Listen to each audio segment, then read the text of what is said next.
Welcome back, ladies and gentlemen, to the podcast. Me and Oscar here to talk about some fights. We have some fights to talk about on today's show. We're absolutely, I can't think of a word to describe that, how lucky we are, how blessed we are right now to be thinking about the fights that we can talk about. Last weekend, we had Paulo Costa versus Marvin Vettori with a fight that blew our socks off. And now with this weekend, we've got two title fights and back-to-back pay-per-views. I'm so excited. So how's it going over there in America, Oscar? I'm doing just fine over here in America. I believe that the UFC has kind of been saving these high-profile fights for these pay-per-views. If you're looking at the next couple pay-per-views, I don't know if you can find a better 3 pay-per-view stretch in UFC history. This is absolutely wild what the UFC is putting together. And not only do we have a pay-per-view card this Saturday, we also have a pay-per-view card immediately the week after. I'm so happy right now. I cannot wait a single second for these fights, but we will have to. But before that, we had some pretty darn good fights last Saturday at the weekend. What did you make of the main event between Paulo Costa and Marvin Vettori? Because this was an absolute dogfight. And Costa kind of earned some respect back from the fans because he had 5-round cardio. How impressive was that? Yeah, not only did he earn respect from the fans, I think he earned a lot of respect from Dwight in this fight. Yes, he had that, the pre-fight, the fight week, the shenanigans, the weight and all that stuff, but he really earned it back in this fight. And we talked a lot about in his cardio, not being able to last 5 rounds, and Costa proved without that weight cut at light heavyweight, his cardio is actually really good.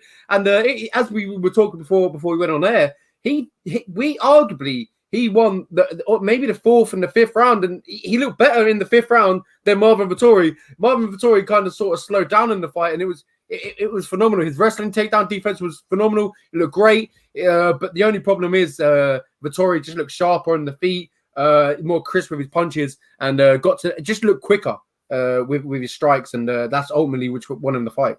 And he stayed more busy. Yeah, a huge tool for Paulo Costa in this fight were the body kicks. And if you told me he would have landed as many body strikes as he did, 67, and Marvin Vettori would just absorb them, I would call you crazy. I would have also called you crazy if you told me that Costa would have a better 5th round than he did a 1st round.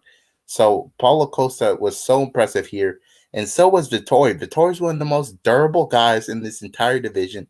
I cannot believe he absorbed the strikes as flush as he did, and he barely was damaged by them. I was very surprised to see Vettori just take that kind of damage and have such a high output against Paulo Costa. Paulo Costa just kept on shelling up, and I think that that was not a good strategy there. Vettori also was unable to take down Costa like he has his previous opponents because Costa was so huge. Costa looked like the darn Incredible Hulk out there. He was massive, and he certainly looked like a light heavyweight, which is the division that Dana White is forcing Paulo Costa to now fight at. What do you make of Costa's future at 205 pounds? See, the UFC are pretty much saying to Paulo Costa, you got to stay at 205, but I believe that we will see Costa back at middleweight. I think Costa wants to go back down to middleweight because he lost against Izzy, lost against Vettori, and I feel like Paulo Costa has this mentality of, if you beat me, I'm going to come back and I'm going to beat you. And I feel like the stubbornness of Costa is going to haunt him, and he's going to go back down, and he's going to demand from the UFC to allow him to go back to 185 pounds. And I believe that we'll see Costa back at middleweight. I feel like the losses from Vettori and Israel Adesanya will haunt him, and he would want to try and get that back anyway. Unfortunately for Paulo, after the little stunt he pulled on fight week, I don't know if the UFC is going to give him a shot back at the weight class because they know they can't trust him anymore. He straight up took advantage of the fact that this card wasn't super stacked. This was the only fight on the card that could be a proper main event. So I don't know if the UFC is going to give Costa the benefit of the doubt that he can make the weight comfortably again. And also, I personally believe that Costa making that weight cut to 185 has been detrimental to his performances. I never knew this guy was capable of fighting 5 hard rounds. This is the most output in a single fight that does not involve Max Holloway. That is crazy because these two guys were basically bloated middleweights in there, just slugging it out. And this was a fantastic fight, one of my favorite fights of the year. Yeah, 100%. They've definitely put themselves up there for a fight of the year contender already. And as you mentioned there, it surprised me. I'd like to see Costa at middleweight. Don't get me wrong, but light heavyweight. I mean, I'd like to see Costa at light heavyweight, but I feel like the stubbornness of Costa and him losing to Vettori and Israel Adesanya, especially Adesanya. If he loses to Adesanya, I feel like one is really bitter to him. And Adesanya, if you lose to him, he's not going to let you. He's not going to let you not remember that. He's always there. He's always letting you know that you lost to him. And I feel like Costa is just wants a second bite of the cherry to Adesanya. And now he's lost to Vettori. He's going to want that one back as well. But as we were talking about off air, there's so many phenomenal matchups at light heavyweight for Costa. Thiago Santos, Anthony Smith, Dominic Reyes. The list goes on and on and on. It would be a smart move for Costa and the UFC. If it does go through, I would, as I mentioned there, the matchups, absolutely incredible. I'd love to see him versus Dominic Reyes or Thiago Santos. Him versus Thiago Santos. Oh my God, that is a phenomenal fight. Yeah, if you want to talk about smart, we'll talk about the judges scoring the third round in Grant Dawson versus Ricky Glenn. I did agree with this being a draw. The first 2 rounds were very dominant for Grant Dawson, but in the third round, Ricky Glenn straight up dominated for about 4 minutes, and he started landing heavy ground and pound, and he got Grant Dawson in a mean darce. And I personally think that Dawson was actually saved by the bell. And after the fight, Glenn solidified the 10-8 by pointing at Dawson, who could barely stand up. But what the judges did not know was that Dawson's ribs were compromised in that, which is why he could not stand up with his own power. James Krause had to help him up. But I knew that Glenn had the potential to make this fight closer than many people thought he would. But I knew Dawson had a mean ground game. But yeah, Glenn came out and made the right adjustments in the third. And I don't think Dawson's ready for top 15 anymore, because Dawson stated before the fight, if I can't get past Ricky Glenn, I don't belong in the top 15 fighting guys like Carlos Diego Ferreira. So what do you make of Dawson's future for now and Glenn being able to make this fight tough for him? Yeah, as you mentioned there, Glenn was made this fight tough for Dawson. As you mentioned, is he ready for the top 15? As you mentioned, there's some of the names that he could come up against at lightweight. You think of him versus Gregor Gillespie, that's a really hard night for him. And if he is, as you mentioned there before the fight, he said if he can't get past Ricky Glenn, he sees that he's not ready for the top 15. So to me, that kind of seems like his little mental battle between Dawson, and now he's didn't get past Glenn. And Dawson has came out recently and said that he wants to run it back. So maybe he wants that win over him for him mentally to really get past and try and challenge the top 15. But do I think he can challenge top 15? Yeah, I think there's some favorable matchups that he can win in the top 10, top 15. But I feel like most of the division, most of the top 10, top 15, I feel like has a good night against Dawson. Yeah, I would say so. Grant Dawson has a really good record of 17-1-1, but he has yet to be tested by the true best of the best in the division. And I think Ricky Glenn is far from the top 15 right now. So yeah, I would like to see a rematch. And knowing that Ricky Glenn can make those adjustments, I think it would be a little more competitive the second time around. So yeah, I am interested in seeing that. And that was the main event and the co-main event. We're 10 minutes in. Me and Oscar were talking about how we wanted to keep it nice and short and nice and simple, because we've got a big card to talk about, UFC 267. So we'll quickly go through the rest of the results. Jessica Rose Clark beat Jocelyn Edwards, and Oscar's going to quickly give a little 1 minute breakdown of each fight. Honestly, for this fight in particular, I do not need a minute. Jessica Rose Clark took this fight to the ground whenever she wanted. She was not as aggressive as I would have hoped. And we saw clear improvements in her wrestling. And Edwards continues to have that hole in her game. And we'll move on to another fight that was really competitive. Wild. And eventually we saw a tremendous finish from Caceres that got him the performance of the night bonus. Caceres was pretty much done before he got hit with an illegal knee in the first round, and he was given time to clear those cobwebs, and he made Choi pay in that second round. This was an awesome comeback. What do you think of Caceres' performance? Because this was awesome. Yeah, it was phenomenal. It was absolutely incredible. From that first round, as you mentioned, they're almost down and out, basically. That huge knee.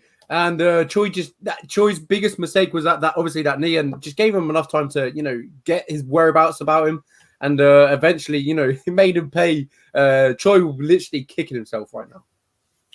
All right, we'll move on to Francisco Trinaldo getting a split decision over Dwight Grant.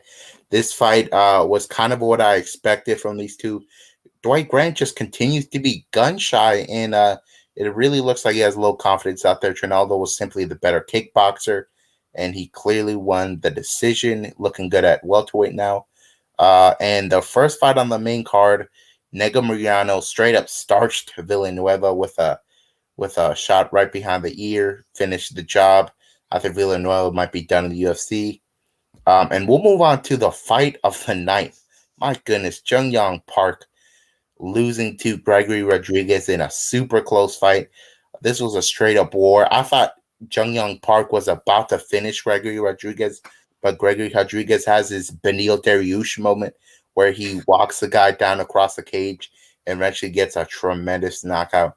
I'm very impressed by Gregory Rodriguez. I actually wrote him off after Jordan was able to starch him on contender sheets, but he's made a good showcase of his skills in his first two UFC appearances. What do you think of this fight? Because it was crazy. I'm more astonished at how they both make middleweight. I think they're huge. Oh yeah, these guys are some bit bigger middleweights. Park actually beat a very muscular light heavyweight in Tafan and Chukwi. Yeah, this fight was a good showcase of Rodriguez's judo as well. My goodness, those judo throws were crazy, and Park was able to survive those submission attempts. And eventually Park really got a striking going, but it was not his night. It was also not David Onama's night, but you can't say you weren't impressed with the kid. He moved up a weight class, fought on short notice, sacrificed his undefeated record against a former two-division Cage Warriors champion in Mason Jones, and had a war with him of a very competitive fight. In almost every round, he tagged Mason Jones bad. But the difference here was Mason Jones's grappling, and Onama does have that hole in his game, and Mason Jones took advantage of it because on the feet, he would not stop getting tagged. Mason Jones has been in some wars, and I do feel like that's going to eventually be the downfall of Mason Jones. I like Mason Jones. I think he's a phenomenal fighter, and I feel like he could achieve big things inside the UFC. But as you mentioned there, he gets tagged a lot, and he always seems to make a fight a dog fight. He always makes it messy, makes it rough, and I feel like he might run into the wrong fighter at one point. Oh, 100%. Once you get in there with the let me think, that Devontae Smiths of the world, we might have some problems. But Mason Jones is still young. He can still make those improvements in his striking defense, and I still see a bright future for Mason Jones. That was my favorite fight on the card. And moving on, Tabitha Ricci was impressive as ever, super dominant. Very surprised she didn't get a finish here because Maria Olivero was basically no good off of her back. Were you impressed by the baby shark here? Yeah, it was a phenomenal performance. She did what she needed to do in a 30-27, 30-27 all scorecards. It really, gave us an understanding how good she was in this fight. And I think like she's got a good future. Olivero, as we mentioned on the preview, she was a good fighter.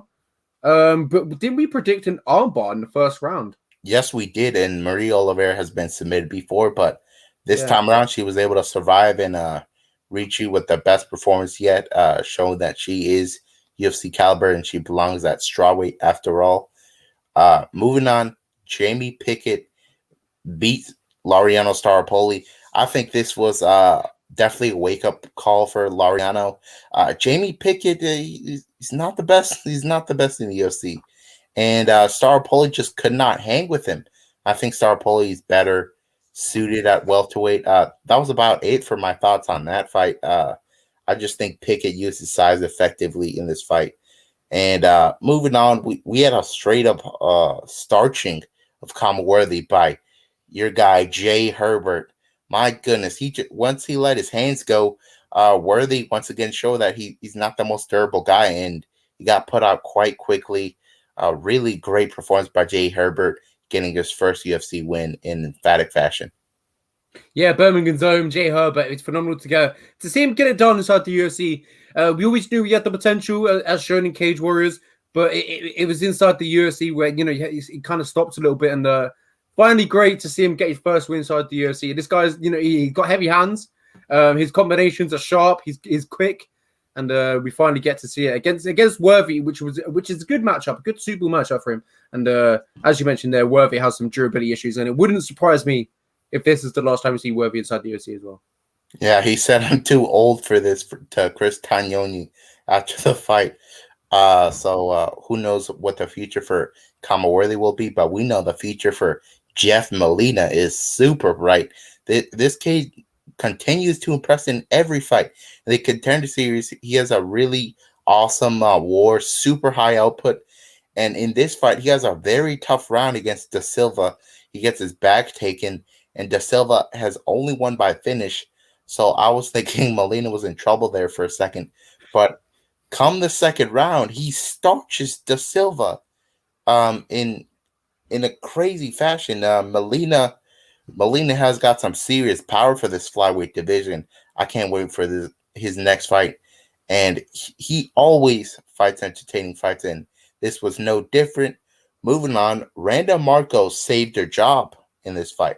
She's got one of the saltiest records on the UFC division. She's below 500 from looks of it.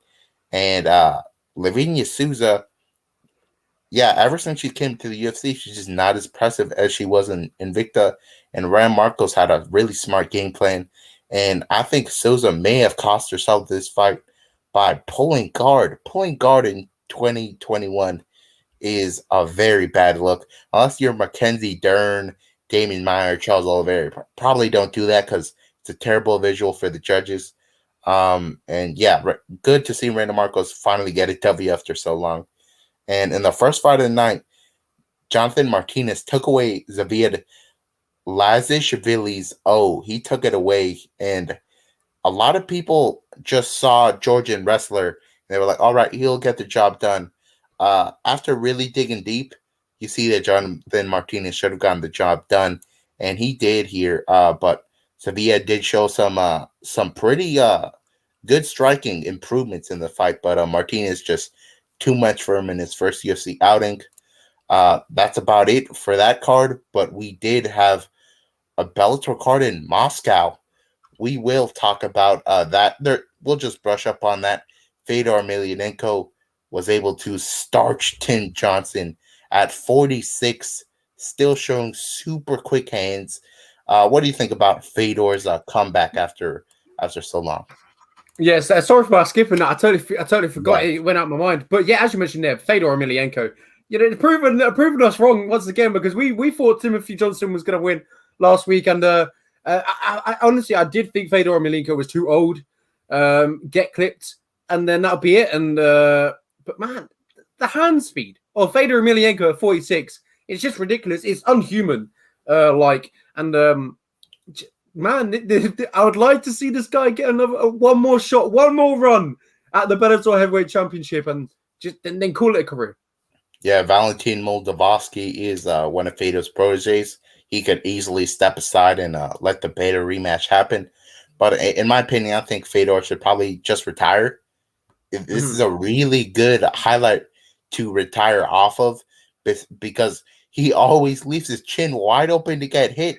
And it's worked for him in 40 fights now. So, why change? But I personally think if he fights again, he would get starched. But, man, he just had the right combo land in this fight. And he got an awesome win in front of Khabib, in front of all these great fans in Moscow.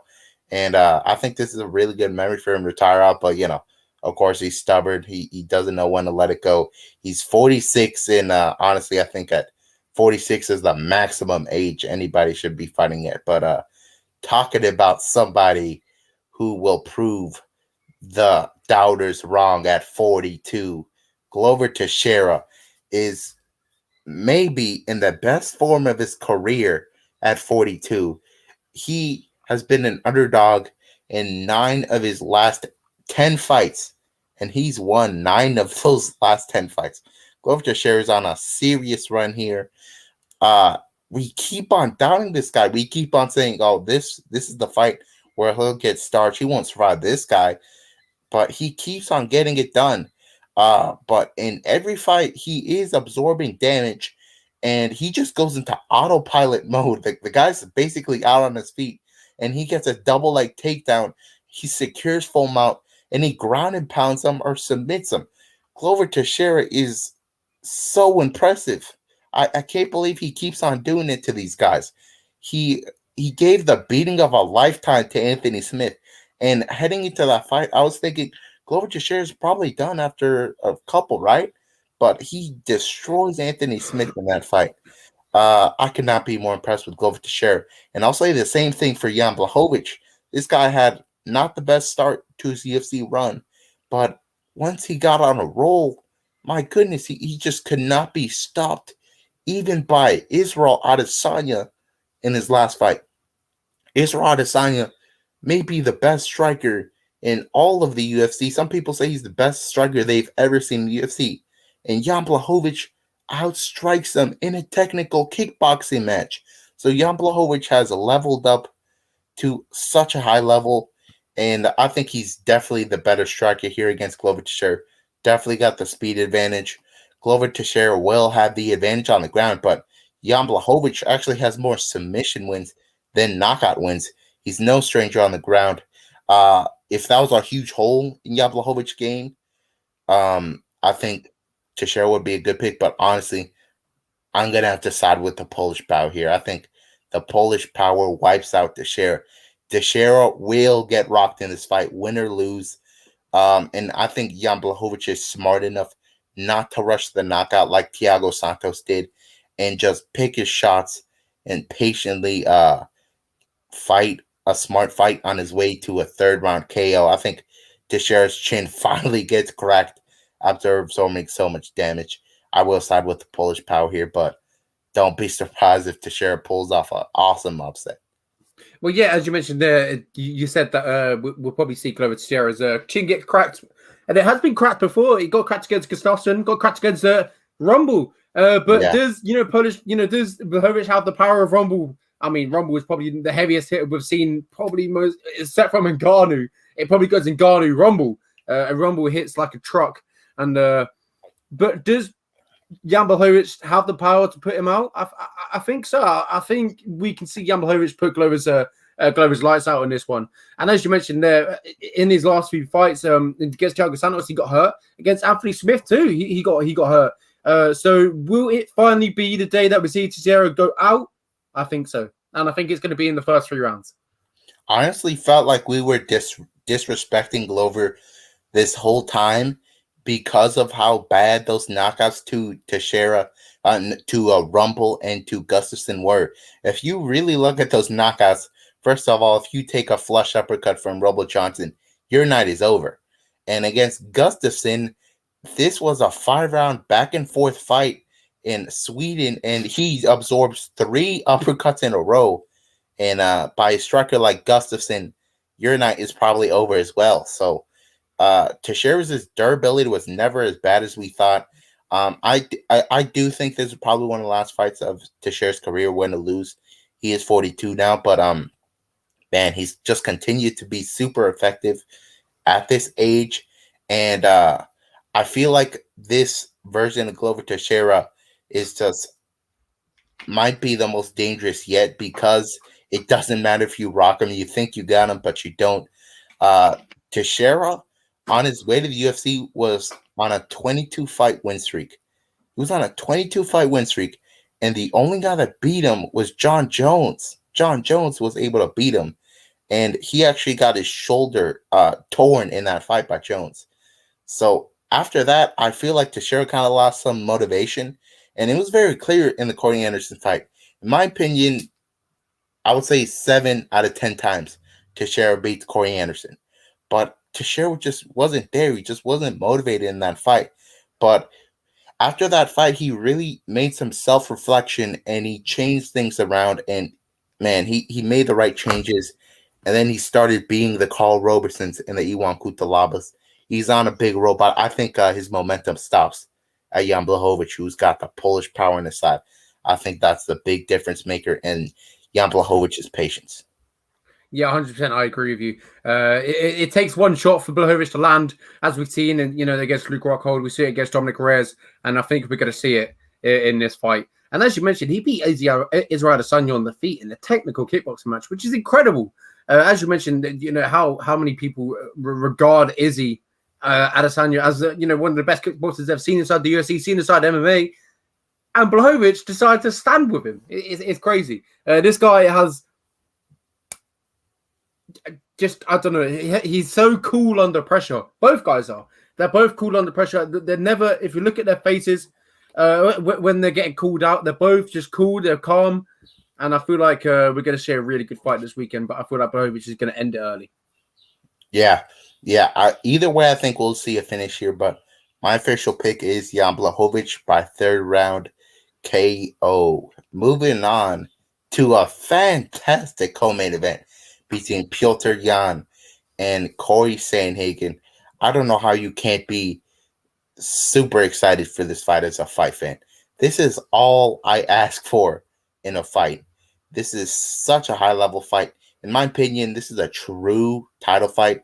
Aljamain Sterling won the title, of course, off of an illegal knee from Petr Yan. Petr Yan was very dumb for making that mistake. But nonetheless, in my eyes, Yan is still the champion. I have to be reminded that this is an interim title fight, to be honest, because I think so highly of these two. I think they're the two best bantamweights on this planet. And I cannot wait to see him get in there. This is a very tough fight to pick. Petr Yan is a 2-1 favorite in this fight. I personally don't agree with the line, but I still think that Petr Yan does get the job done. I think he's one of the best strikers in the UFC, and his wrestling is clearly better than Sandhagen's. Aljamain Sterling could not take him down, and Aljamain Sterling is one of the best wrestlers in this division. He could not take down Petr Yan. Petr Yan is so well-rounded and so dangerous, and his fights are so violent, man. He's always looking to do damage to his opponents, and I think over 25 minutes it will pay off. I think Yan wins on the scorecards here, but Sandhagen, so predictable, so unpredictable, so wild, and he's got maybe the best footwork in this division aside from Dom Cruz. And I think Sandhagen will make this fight close, but Petr Yan has a very clear power advantage in this fight. I think that definitely makes the difference here. What do you think of this matchup? Because man, this is exactly what you want for in a high-level MMA fight. Well, you took the words straight out of my mouth there. You said the power advantage is going to be different factor. The factor in this fight, and I agree with you. The power advantage from Petr Yan to Corey Sandhagen is ridiculous.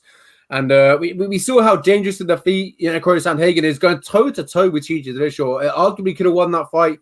And, Corey Sandhagen, as you mentioned, has one of the best footworks outside Dominic Cruz inside the bantamweight division. He's always on his toes, always setting traps, always looking to, finish the fight with one shot. Yeah, we see that the knees he's landed in his last few fights. We saw it against Frankie Edgar. And then we saw it in the TJ Dillashaw that one of the photos that still shot of TJ Dillashaw's face. One of the funniest photos I've ever seen inside of MMA, by the way. It's absolutely phenomenal. But yeah, Corey Sandhagen is a phenomenal striker, but Petr Yan is a different level. He's totally different level to. I feel like he's the best bantamweight that we have in the world right now, and then the people below him, it's just not quite there. I believe Petr Yan beats everyone in the division, and I feel like this is going to be a good night for Petr Yan. I feel like we're going to really realize this guy's an absolute killing machine on Saturday. And if I'm Aljamain Sterling, I watch this fight, and if Petr Yan wins this fight, I just vacate the belt. Yeah. Let's be real here. I believe both men beat Aljamain Sterling in a rematch. But I still think that Aljamain Sterling is being discredited by fans. The guy's super elite, but he's just not the real champ. And I personally think that the neck injury may be too much for him, and the UFC could strip him. But nonetheless, I still think that the winner of this will be the true champion either way. Uh, I think so highly of these two guys. I think Corey Sandhagen will become champion one day. I just don't think it will be this night.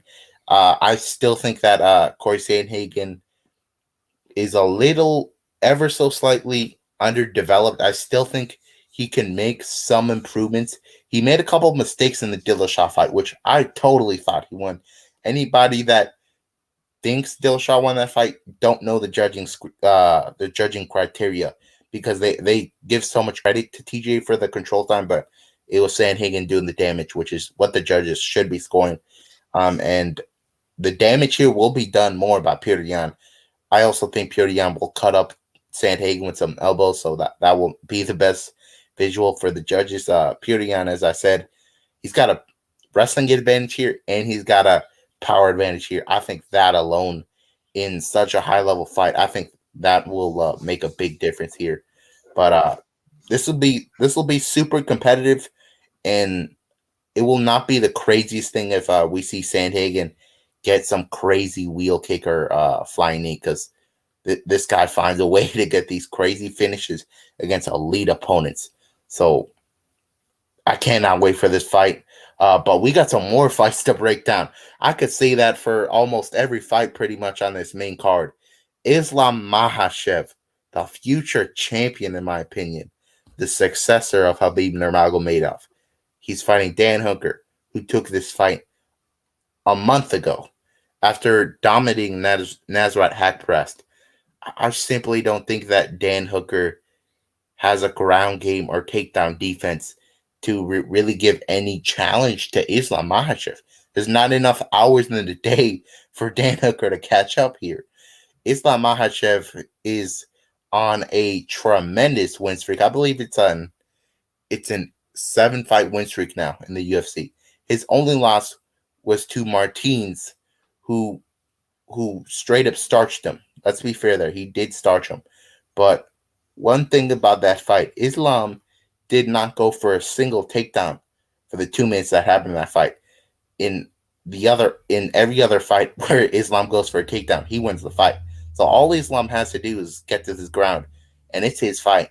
Sure, Dan Hooker, he could land a lucky knee, but going for those knees leaves himself open to be taken down.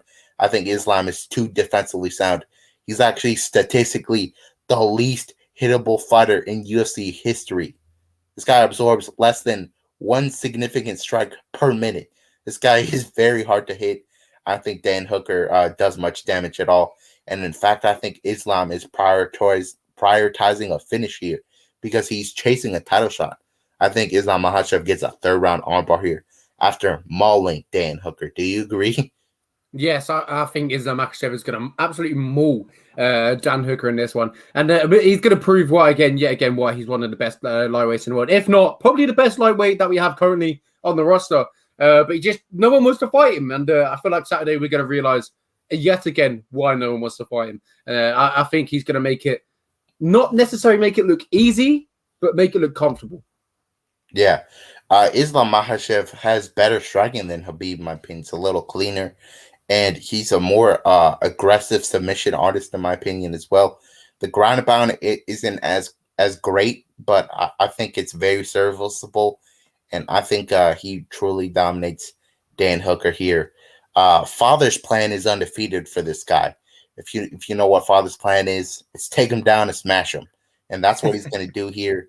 And I think he gets a finish here in the third round by armbar or by rear naked choke. Dan Hooker's been submitted twice by rear naked choke in his career. So I think Islam Makhachev has the submission chops to finish Dan Hooker and work his way to a contender's fight, maybe against Beneil Dariush.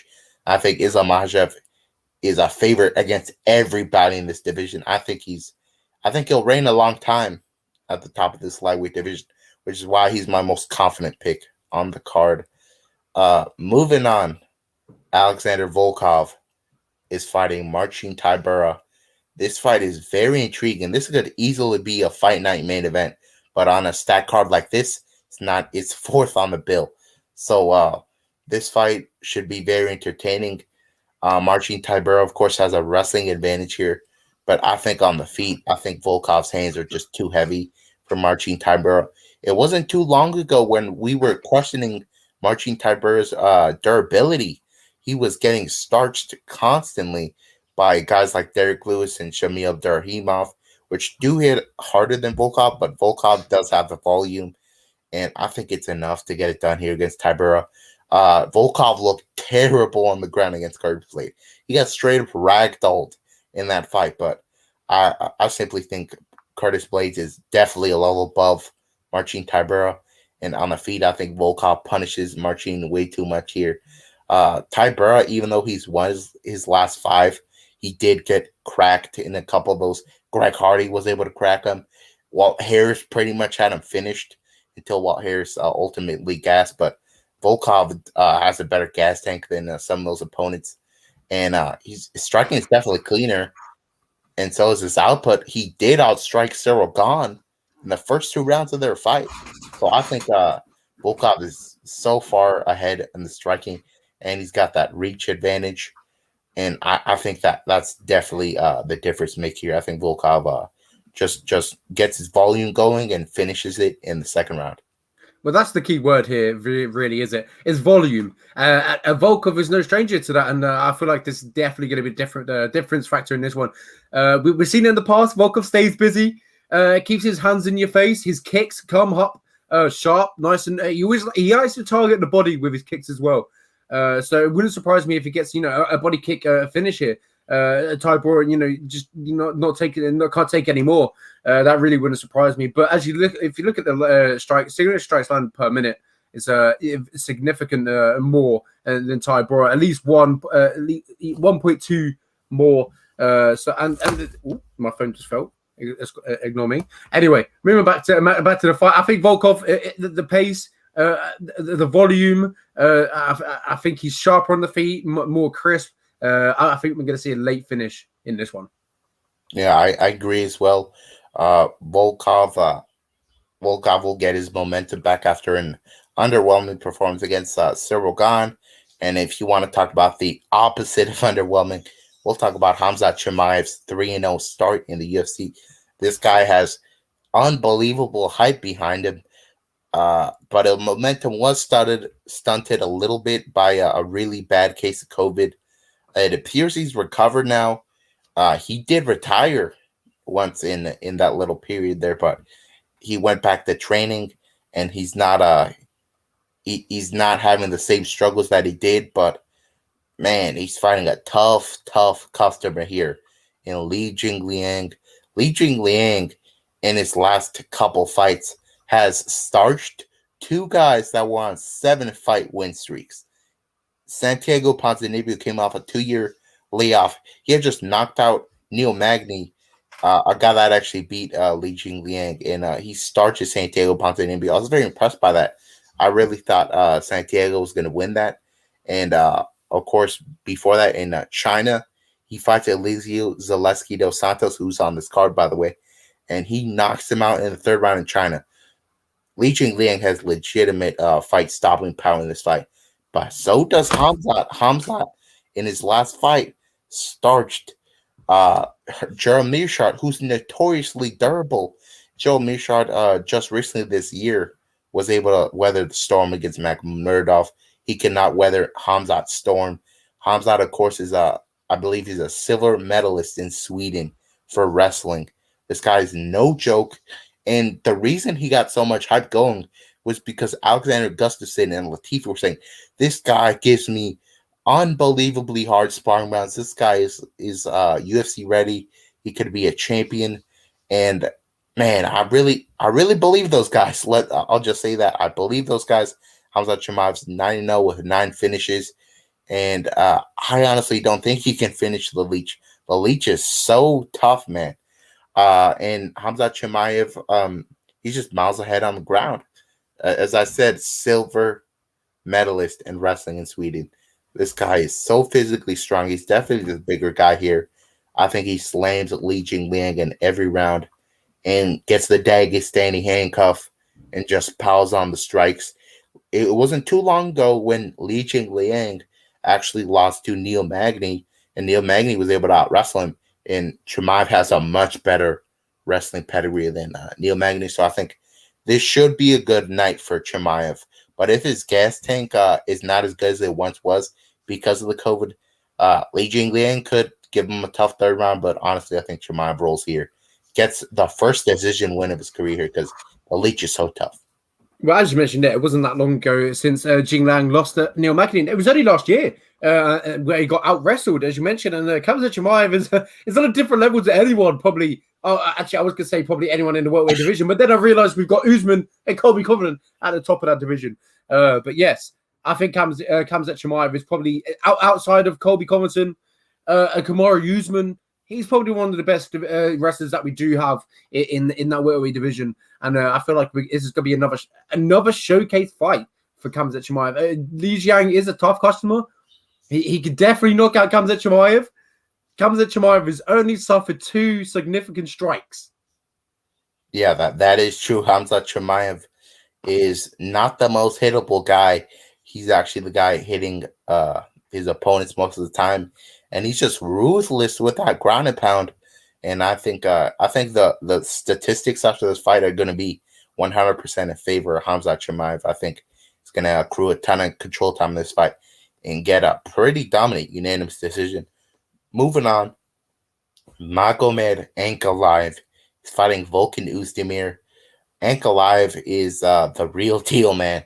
His only loss is to Paul Craig, I believe it was by triangle, with a second left in the fight. I'm sure he's kicks himself every day over tapping in that one. Oezdemir, on the other hand, he's kind of had a tough last couple fights. His last fight was a loss to Yuri Prohaska. No shame in that. He got knocked out in that fight. Before that, he gets a split decision win over Alexander Rakic, who, and correct me if I'm wrong, I believe he's number 3 in the world right now. He's on a really good run since that fight. In Oezdemir, he was all the rage heading into the DC fight. Remember, he had so much momentum behind him. People were saying he was one of the best strikers in the UFC, but he kind of fell on hard times after that, after losing to Anthony Smith.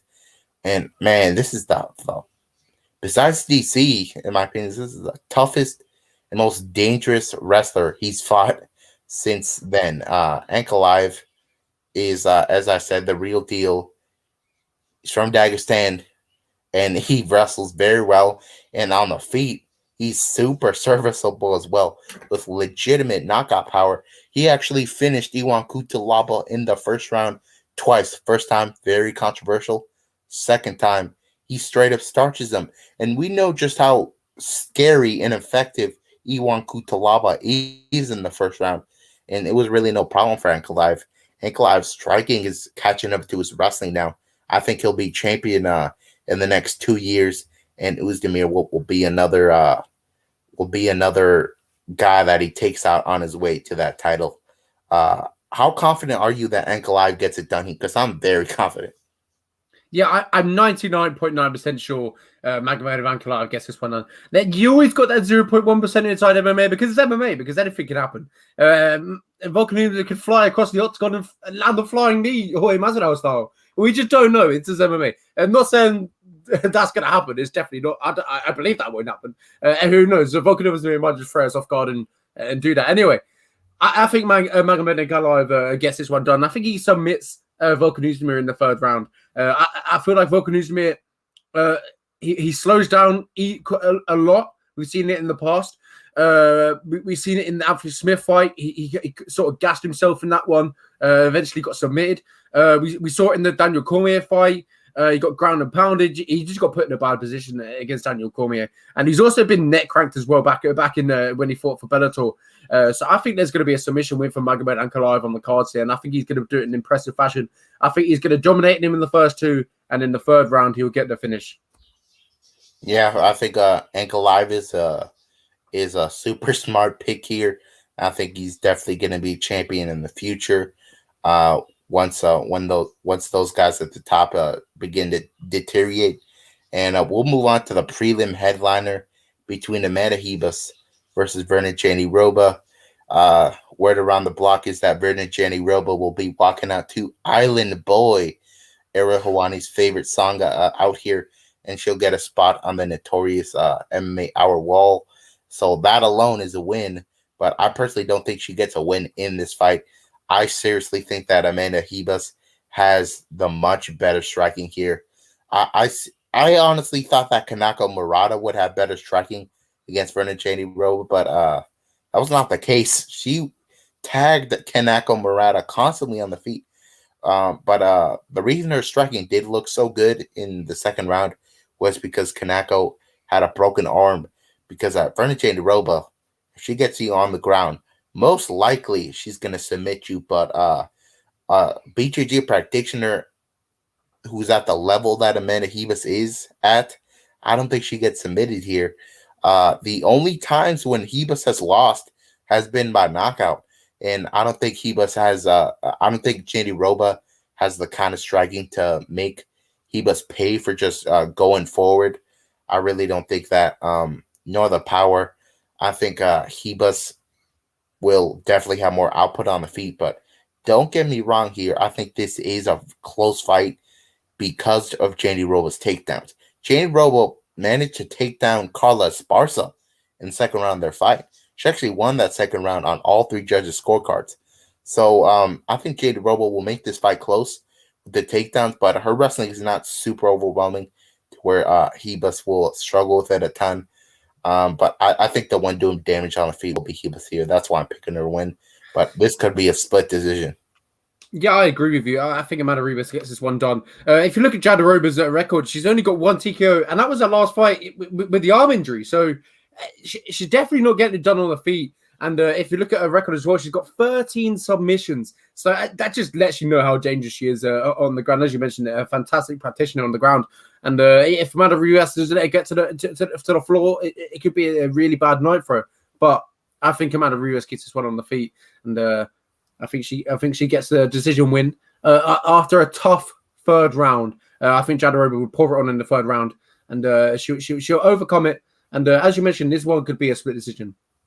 Yeah, and if I had not seen the Mackenzie Dern fight, where we saw Hebus really handle herself well on the ground against a submission artist who's better than Chaney Roba, I would not be as confident as I am. But I'm definitely signing with Hebus here. We've seen she's got ridiculous BJJ defense, and Chaney Roba won't get her game going like she has against the Felice Herrick's of the world. So that's why I think Hebus will outstrike her here and win unanimous or split decision. Moving on, Ricardo Ramos is fighting Zubair Tukhugov. This is a really interesting fight, man. I think this fight will be very close. Ricardo Ramos, of course, training out of Alpha Male, the Alpha Male team over there in California. Tukhugov, on the other hand, training at AK. And this has been one of Khabib's biggest, I would say his best friends and one of his pupils that he focuses on the most. He's really been trying to have this guy improve. Khabib and everybody in the AK squad really believes him and they think he can be champion. But one major flaw in Tukhugov, he just throws super hard, man. And when the third round comes around, he just doesn't. He's just a shell of himself, and that's what happened in the Hakeem Dawodu fight. In the second round, Dawodu had more output, and once the third round came around, Tukhugov was so tired because he kept on getting his takedown stuffed, and Dawodu decisively won that fight. I think Ramos might be able to do it here, man. I think Ramos on the feet, while he's not really the best, I think he can stuff those takedowns and have a higher output than Tukhugov, who does seem to rely on his power quite a lot and just not throwing as much output out there. That's why I will side with Ricardo Ramos here as an underdog. Yeah, this is a good fight, as you were mentioning. Ricardo Ramos coming off the back of a disappointing performance. I believe that was his last fight against Larone Murphy. And to Zybira, should I call him? Had Yeah, a tough fight Zuba. against That's what they call him in the gym. They call him Zuba in the gym. Zuba. All right, that's perfect. Nice and short, nice and simple. And Zuba had a tough fight against Laurie Murphy, and Laurie Murphy's debut inside the UFC, and it was a fantastic showcase and a very good fight. That ended on in a draw, and then in Ramos in his last fight, as I was mentioning, Laurie Murphy put on a fantastic performance. And Laurie Murphy's fighting. Lauren Murphy is set to fight Makwan Amir on this card. Next week. Is it? No, this on week. This card. Yep. Oh man. See, I was in between two minds there. I don't know whether it was this week or next week, but I knew he was fighting. And but yeah, as I was mentioning, both guys have went toe to toe with Laurie Murphy, and Laurie Murphy looked better against Davi Ramos, and that's why I'm going with Zuba in this one. I feel like Zuba is going to get back to winning ways against Davi Ramos in this one, and it's going to be a decision. I personally think that Zubair Tukugov's best opportunity to win this fight is actually by knockout. He's got really good power in his hands, and I just think Zubair won't be able to get the takedowns against Ricardo Ramos, and that will really tire out Zuba. So that's why I'm picking Ricardo Ramos here. But I think this is a really close fight. We'll move on to, in my opinion, what I think is a showcase fight for the recent Contender Series winner, Albert Duraev. He looked unbelievable on the Contender Series. He dominated Kaido Bittencourt and was able to get a neck crank in the first round.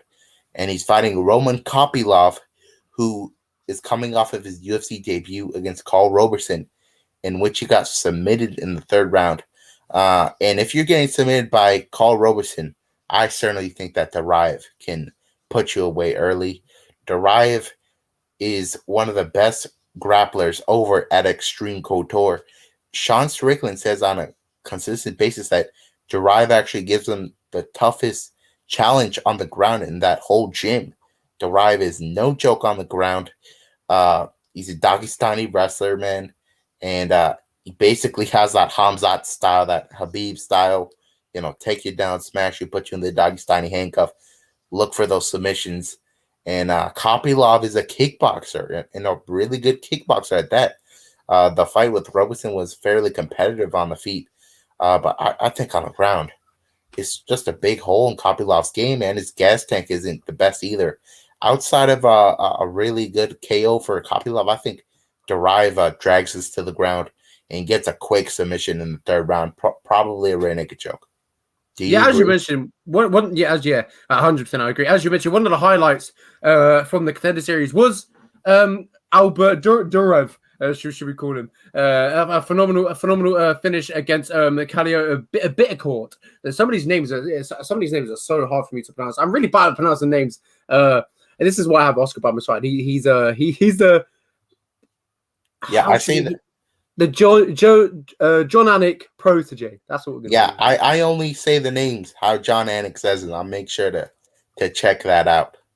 And, I think Albert Duraev, we call him Albert Duraev, gets this one done. And I think this is going to be a decision win. A phenomenal performance in his last in the Contender Series. A really show-stopping performance. It really put himself on the map in the Contender Series, by the way. He really put himself on the map in the Contender Series. Called his shot. Against he called his shot, got a short notice fight against Elisio de Kiriko, but didn't happen. So hopefully we see him make it to the fight, and I feel like we're going to see a good performance. I just got some breaking news here. Bruce Buffer has been diagnosed with coronavirus, so that is very unfortunate news. Bruce Buffer was always big on the mask, big on the social distancing. But, as I told you before the broadcast, we're all going to get it sometimes. We really hope Bruce Buffer recovers well from it. And that's why he's not going to be the ring announcer for the first time in in about 200 UFC events. He's been the announcer for him, and Joe Martinez will actually be announcing in Abu Dhabi. We truly wish Bruce Buffer a speedy recovery. He's a gem. The UFC will not be the same without him, and I really appreciate him. But back to the recap here. Back to the preview here. We'll just move on here. Elisio Zaleski dos Santos. coming up, he's fighting Benoit Saint Denis, a Frenchman with a really good top game, really good BJJ, but honestly, I don't think he has the chops to compete with Zaleski dos Santos. Zaleski dos Santos is a black belt in Brazilian Jiu-Jitsu on the feet. He's one of the best kickboxers in the division, in my opinion.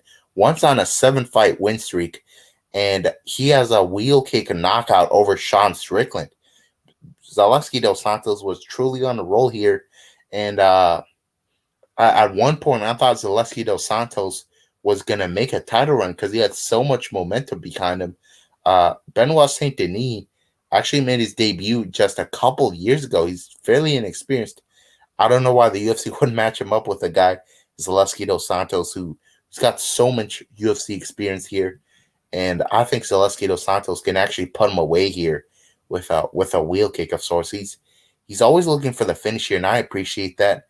In his last fight, I actually thought he got robbed against Muslim Salikov. It was a very close fight on Fight Island, but I think he definitely wins here. I really don't know why somebody would pick Benoit Saint Denis when there's very limited tape out there on him. And Zaleski dos Santos' grappling is definitely up to par here. I think he really has a good showcase here, and he bounces back after a year-long layoff. Yeah, as you mentioned, Benoit, all his wins came via finishes, and he's come up against his biggest test here in Elisio Zaleski. We're gonna call what should I call him? Elisio.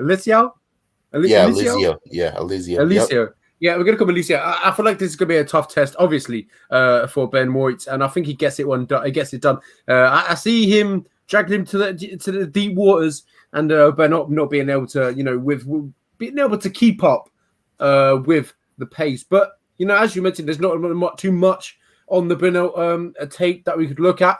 So hence why I'm also going with Zaleski dos Santos in this one. One thing I truly do appreciate about Benoit Saint Denis, he's not fought a single guy with a losing record in his 8-0 run. So that's something I really appreciate because as we've seen before, some of these guys are fighting straight out cans. So for a guy to believe in stuff like that and to get those wins on a consistent basis, I really appreciate him getting the fights against those guys. But Zaleski dos Santos fought truly great competition and beating them in epic fashion. I think he's a really good bet in that fight too. We'll move on to the undefeated Shamil Gamzatov fighting Michal Oleksiejczuk. This is a really good fight here. I think that Michal Oleksiejczuk has always been undersized for this division, but he's just got the raw power to carry him very far. I truly thought he did not deserve the decision win against your guy Modestas Bukauskas. I thought that was pretty much a robbery there, and that was definitely a shame. And before that, he got murdered by Jimmy Crute. So there's definitely a hole in the ground game for Michal Oleksiejczuk. He's gotten Von Flued by Owen St. Preux before. And Shamil Gamzatov's bread and butter is out muscling guys and wrestling them.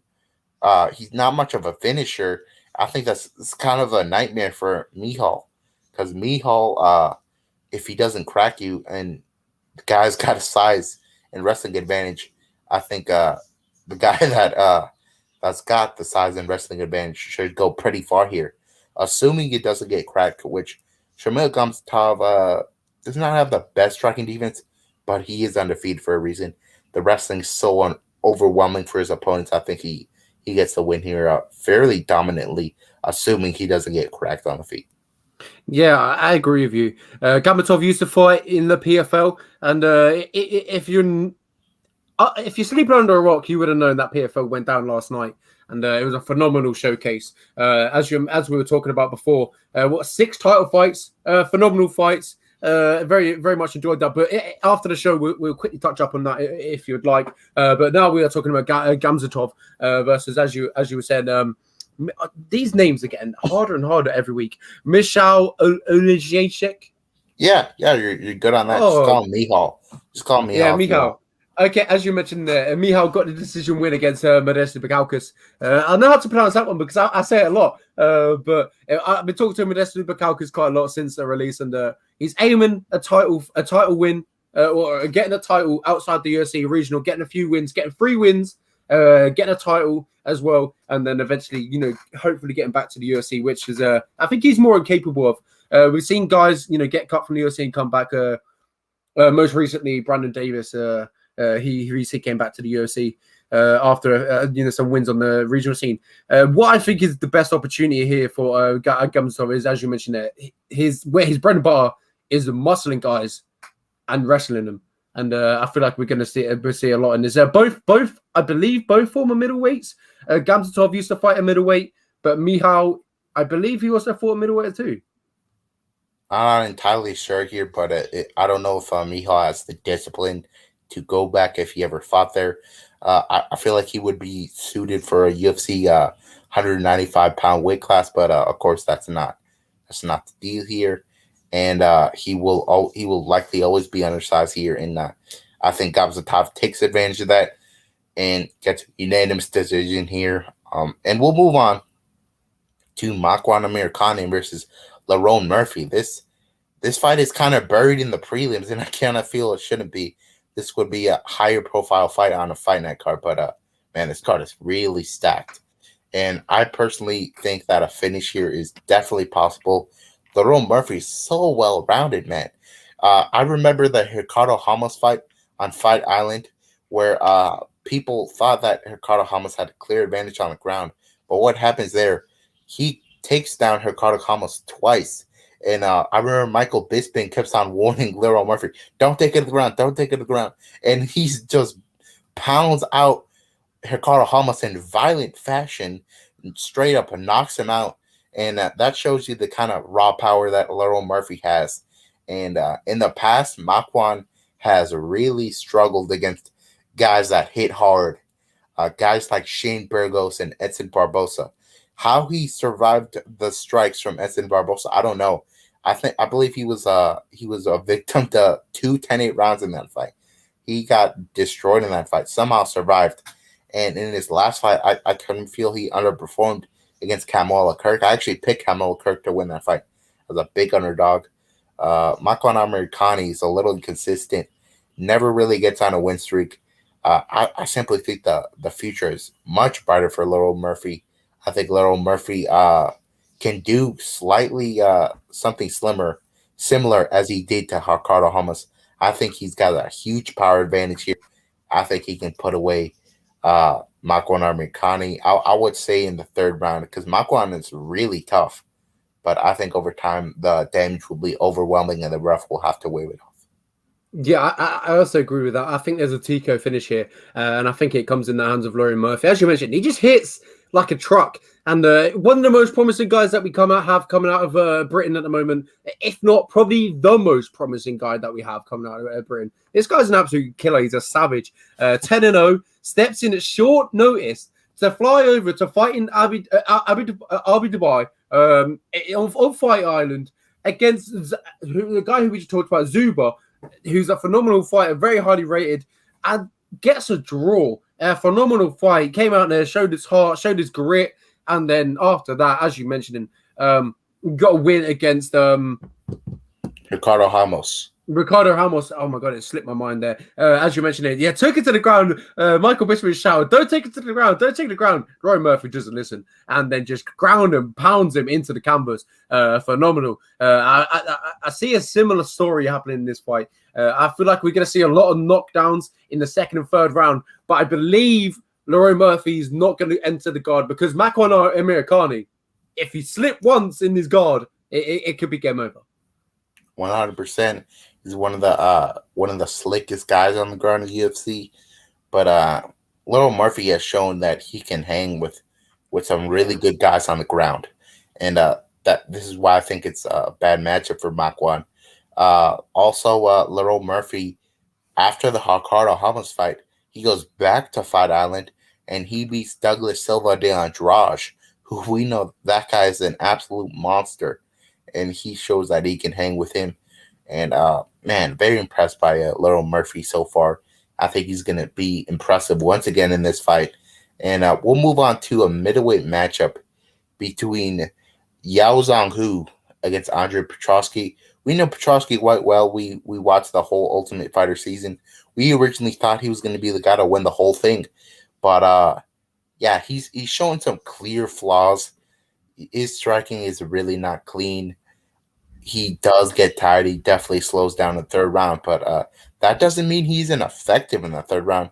In his last fight, he actually got a stoppage in the third round against Michael Gilmore. But I really thought very low of Michael Gilmore's ground game heading into that fight.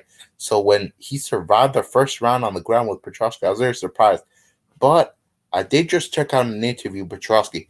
Petroski said that Michael Gilmore was one of his main training partners for about 8 weeks. So he knew how to defend everything Petroski had.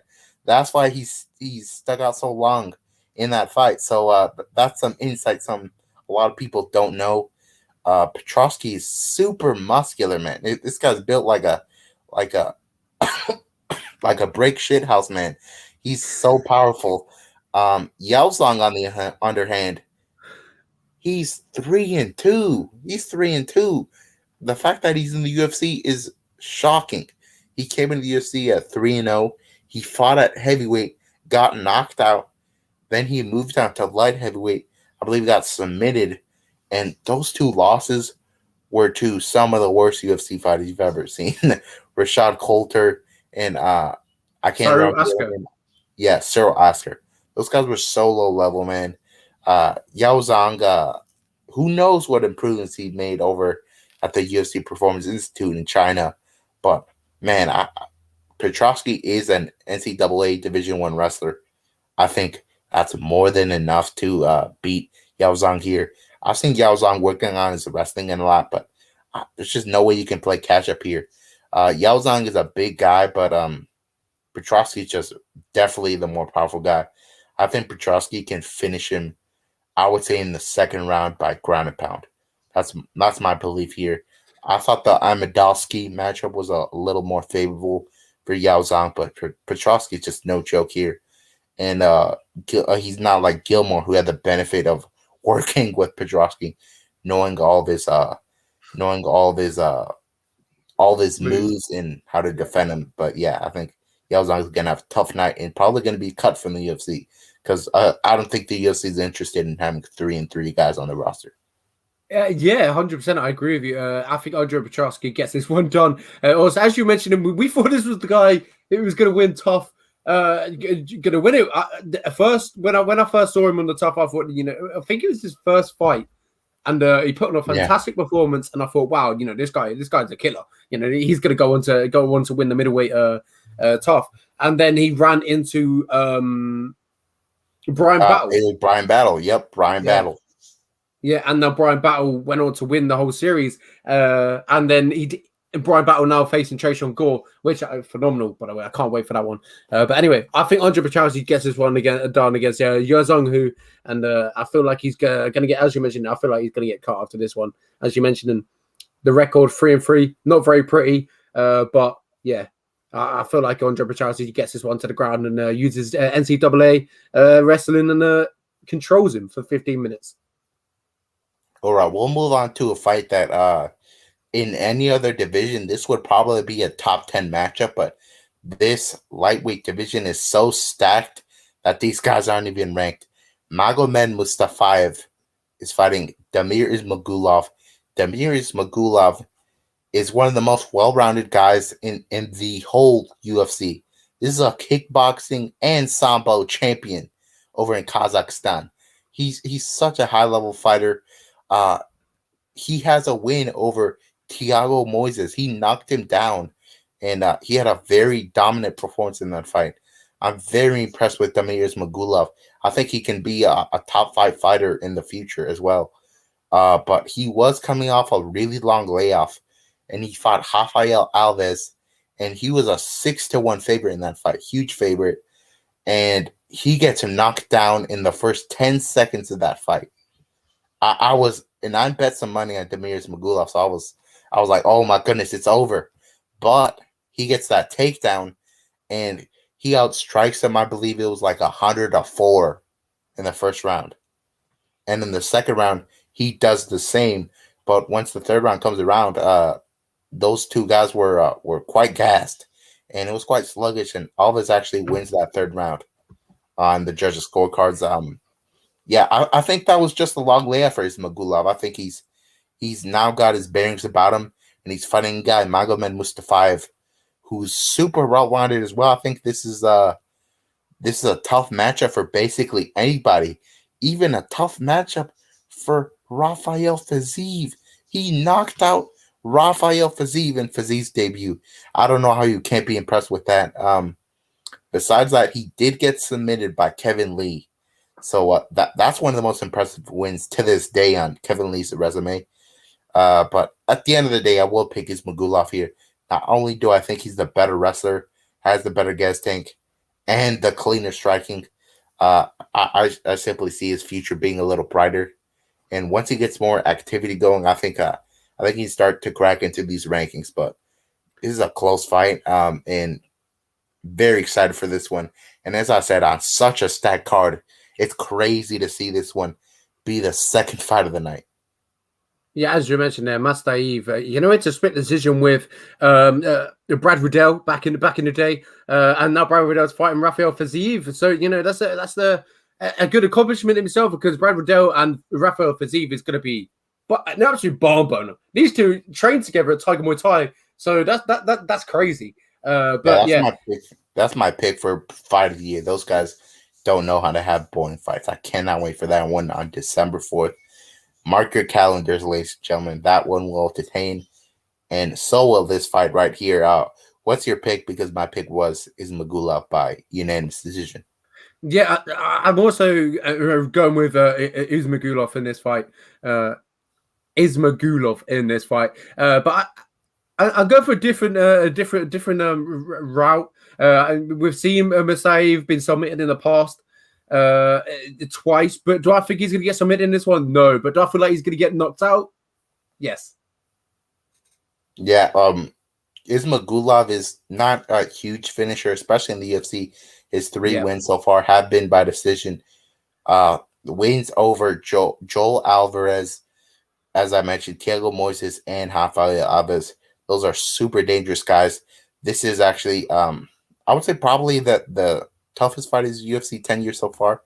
And I think he's going to pass the test with flying colors. And we'll move on to the first fight of the night. Taguire Ullan Bekov against Allan Nascimento. Allan Nascimento, he was the guy that fought Raulian Paiva on the Contender Series. The UFC has been scouting this guy for a long time now. They felt that he earned his spot in the UFC by now. And I think he has. He's got a really good record, 17-5. But he's fighting a guy out of Habib's camp, a.k.a. who he's no joke, man. Taguire Ullan Bekov has 1 loss on his record, and it is to Salgas Zhumagulov. Yeah, that's really not a loss to be ashamed about. Really good wrestler and striker. Allan Nascimento, his winning method most of the time is by submission, but the problem is Ullan Bekov has never been submitted. That's really not a hole in his game, and he's shown an ability to defend those submissions over and over again. And I think Allan Nascimento will be content to try to get submissions off of his back, but in reality, the judges will be seeing Ullan Bekov on top for most of the 15 minutes in this fight. So while Nascimento never gets a submission, Ullan Bekov will get that control time and get a fairly dominant unanimous decision, because his submission defense is just so good, in my opinion. Yeah, 100%. I'm going to change my pick with Damir Ismagulov. 4 unanimous decisions in a row. So I'm also going to side with you in that one. Change that pick. But Taguire Ulubekov, I feel like he's going to get this one done against Nascimento. I'm going to go with decision as well. I feel like this is a good fight for us to start off the prelims, to set the tone a little bit. I feel like this is going to be a good fight. Yeah, this is going to be definitely a tastemaker for UFC fans. This fight actually begins. It actually starts at 9:30 in the morning for me. So yeah, I'm sure you're pumped for this card. This card is actually it's actually free to ESPN Plus subscribers over here in North America. So next week we'll be paying per-view price, but this week that will not be a concern, and very glad for it because I would have gladly paid for it. Let's be honest, this card is more than pay-per-view quality, but that's not the case here.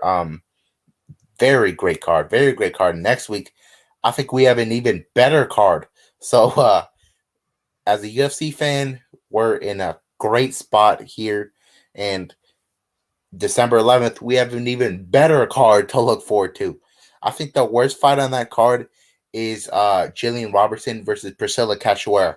And on a fight night, that would be a main card fight. So there's really nothing to complain about on that card. We just saw Emmett versus Ige get booked deep into the prelims. That's how great that card is. Cannot wait for Giga versus Keita. Yeah, January 15th. That is official 5 rounds of that's gonna be a striking clinic. Cannot wait. As a UFC fan, you could not be in a better spot. You can, and I'm just so grateful. So grateful. We're living the dream right now. We're living the dream. Yeah, living the dream. These are the cards you dream of. And just make sure to enjoy the fights, guys, because we're in a great time in the UFC. 100%, I agree with you. So this is pretty much a good time to sign it off, isn't it, Oscar? Me and Oscar hope you wish the fights are good this week, and I hope they don't disappoint. I don't believe they will. I think we'll have a fantastic night of fights this weekend. The main event is absolutely phenomenal. The co-main event is even better, and the rest of the card is absolutely ridiculous. So for me and Oscar, very goodbye. Any last words before we go? No, just make sure to enjoy the fights while they happen, because this is a wonderful time as a UFC fan. 100%, I agree with you. From me and Oscar, a very goodbye. I hope you enjoy the fights, and we'll see you this time.